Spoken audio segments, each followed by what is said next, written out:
Hello दोस्तों, स्वागत है आप सभी का राहुल एकेडमी पर। आज हम आपके एसएससी एमटीएस के लिए महत्वपूर्ण प्रीवियस ईयर के क्वेश्चन करने वाले हैं। तो सभी क्वेश्चन को आप अच्छे से रट लीजिएगा। और अगर आपको इसका पीडीएफ चाहिए तो नीचे टेलीग्राम का ग्रुप दिया गया है, वहां से ज्वाइन होकर इसका पीडीएफ आप प्राप्त कर सकते हैं। तो चलिए आइए शुरू करते हैं। देखिए, आपका पहला क्वेश्चन दिया गया था कि भारत में लिंगा अनुपात को जनसंख्या में प्रति डैश पर स्त्रियों की संख्या के आधार पर निर्धारित किया जाता है। तो देखिए, इसका करेक्ट आंसर आपका हो जाएगा प्रति 1000 पुरुषों पर महिलाओं का लिंगा अनुपात ज्ञात किया जाता है। तो इसका करेक्ट आंसर आपका हो जाएगा 1000 पुरुषों। इसके आगे आपका अगला क्वेश्चन दिया गया था कि ओलंपिक खेलों में भारत का पहला बैडमिंटन पदक किसने जीता था। तो इसका करेक्ट आंसर आपका हो जाएगा साइना नेहवाल के द्वारा जीता गया था। इसके आगे आपका अगला क्वेश्चन दिया गया था कि निम्नलिखित में से किसे ठुमरी की रानी के नाम से सम्मानित किया गया था। तो इसका करेक्ट आंसर आपका हो जाएगा गिरजा देवी को किया गया था। इसके आगे आपका अगला क्वेश्चन दिया गया था कि भारतीय संविधान का अनुच्छेद 43B डैश का प्रावधान करता है। तो यह आपका सहकारी समितियों को बढ़ावा देने का आपका प्रयास करता है, प्रावधान करता है। तो ऑप्शन नंबर 3 इसका करेक्ट आंसर आपका है। अगला आपका क्वेश्चन है कि चावल की खेती के लिए डैश के साथ साथ अत्यधिक वर्षा की आवश्यकता होती है। तो इसका करेक्ट आंसर आपका हो जाएगा उच्च तापमान और आपका अधिक आर्द्रता के साथ साथ आपका वर्षा की भी आवश्यकता होती है। तो ऑप्शन नंबर 4 इसका करेक्ट आंसर आपका है। अगला आपका क्वेश्चन दिया गया था कि पद्मा सुब्रमण्यम को वर्ष डैश में भारतीय शास्त्रीय नृत्य में उनके योगदान के लिए पद्म भूषण पुरस्कार मिला था। तो इन्हें आपका पद्म भूषण पुरस्कार आपका 2003 ईस्वी में दिया गया था। इसके आगे आपका अगला क्वेश्चन था कि निम्नलिखित में से बंगाल के किस गवर्नर जनरल ने सती प्रथा को गैर कानूनी घोषित किया था। तो इसका करेक्ट आंसर आपका हो जाएगा लॉर्ड विलियम बेंटिक के द्वारा किया गया था। इसके आगे आपका अगला क्वेश्चन दिया गया था कि कौन सा देश वोस्तोक 2022 सैन्य अभ्यास का मेजबान है। तो इसका करेक्ट आंसर आपका हो जाएगा आपका रूस है। इसके आगे आपका अगला क्वेश्चन दिया गया था कि मालगुडीज डेज की लघु कहानी का संग्रह है। तो यह आपका R.K. नारायण का आपका संग्रह है।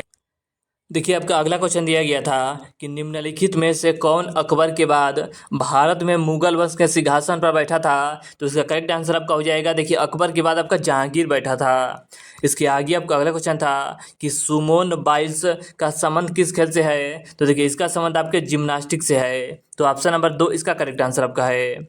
अगला आपका क्वेश्चन दिया गया था कि राष्ट्रीय आय के मापन की उत्पादन विधि में हमें डैश के लिए मध्यवर्ती वस्तुओं के मूल्य को घटाना होगा। तो इसका करेक्ट आंसर आपका हो जाएगा दोहरी गणना को दूर करने के लिए। तो ऑप्शन नंबर ए इसका करेक्ट आंसर है।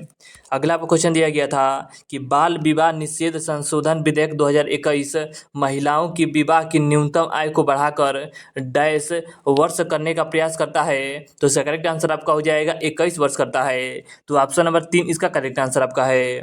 अगला आपका क्वेश्चन दिया गया था कि डैश में स्थित रावण पांडी गुफा पूर्वकालीन चालुक्य शैली स्थापत्य कला का एक उदाहरण है जो अपनी विशिष्ट मूर्तिकला शैली के लिए जानी जाती है। तो इसका करेक्ट आंसर आपका हो जाएगा, यह आपका कर्नाटक राज्य में स्थित है। तो ऑप्शन नंबर 4 इसका करेक्ट आंसर है।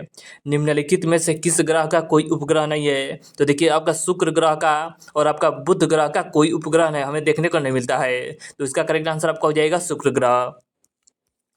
अगला आपका देखिए क्वेश्चन दिया गया था कि दंत शल्क चिकित्सा में निश्चेतक के रूप में निम्नलिखित में से किस गैस का उपयोग किया जाता है। तो इसका करेक्ट आंसर आपका हो जाएगा नाइट्रस ऑक्साइड का उपयोग किया जाता है। तो ऑप्शन नंबर 2 इसका करेक्ट आंसर आपका है। देखिए, आपका अगला क्वेश्चन दिया गया था कि 2022 तक कितने देश भारत के साथ अंतर्राष्ट्रीय स्थलीय सीमा साझा करते हैं। तो इसका करेक्ट आंसर आपका हो जाएगा 7 देश साझा करते हैं। अगला आपको क्वेश्चन दिया गया था कि वे पदार्थ जो अपने अंदर से विद्युत धारा को प्रभावित नहीं होने देते हैं डैश कहलाते हैं। तो इसे आपका विद्युत रोधक कहा जाता है। इसके आगे आपका अगला क्वेश्चन दिया गया था कि कार्बिलान कप निम्नलिखित में से किस खेल से संबंधित है। तो देखिए, कार्बिलान कप की बात की जाए तो इसका संबंध आपके टेबल टेनिस से है।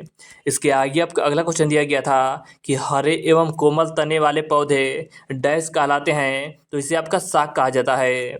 इसके आगे आपका अगला क्वेश्चन दिया गया था कि सिरका का रासायनिक नाम क्या होता है। तो सिरका का रासायनिक नाम आपका एसिटिक अम्ल होता है। इसके आगे आपका अगला क्वेश्चन था कि निम्न में से कौन सा जानवर भारत में केवल गिर के जंगलों में पाया जाता है। तो इसका करेक्ट आंसर आपका हो जाएगा गिर के जंगल में आपका एशियाई शेर पाया जाता है। और गिर नेशनल पार्क कहाँ स्थित है, तो गिर नेशनल पार्क आपका गुजरात राज्य में स्थित है और यहाँ पर आपका एशियाई शेर हमें देखने को मिलता है। तो इसका करेक्ट आंसर आपका हो जाएगा एशियाई शेर। इसके आगे आपका अगला क्वेश्चन दिया गया था कि राजस्थान के किस लोक नृत्य को सपेरा नृत्य भी कहा जाता है। तो इसका करेक्ट आंसर आपका हो जाएगा कालबेलिया नृत्य को कहा जाता है। अगर आपसे पूछेगा कि घूमर कहाँ का है, तो घूमर भी आपका राजस्थान राज्य का है। तो इसका करेक्ट आंसर आपका हो जाएगा कालबेलिया नृत्य। तो देखिए आज हमने आपके एसएससी एमटीएस के लिए महत्वपूर्ण प्रीवियस ईयर के क्वेश्चन लगाए जो आपके आने वाले एसएससी एमटीएस के एग्जाम में बहुत ही ज़्यादा मदद मिलेगा। आपको पता ही होगा कि क्वेश्चन कई बार रिपीट हो जाते हैं, तो इन सभी क्वेश्चन को आप अच्छे से रट लीजिएगा। तो चलिए आज के लिए इतना ही, धन्यवाद।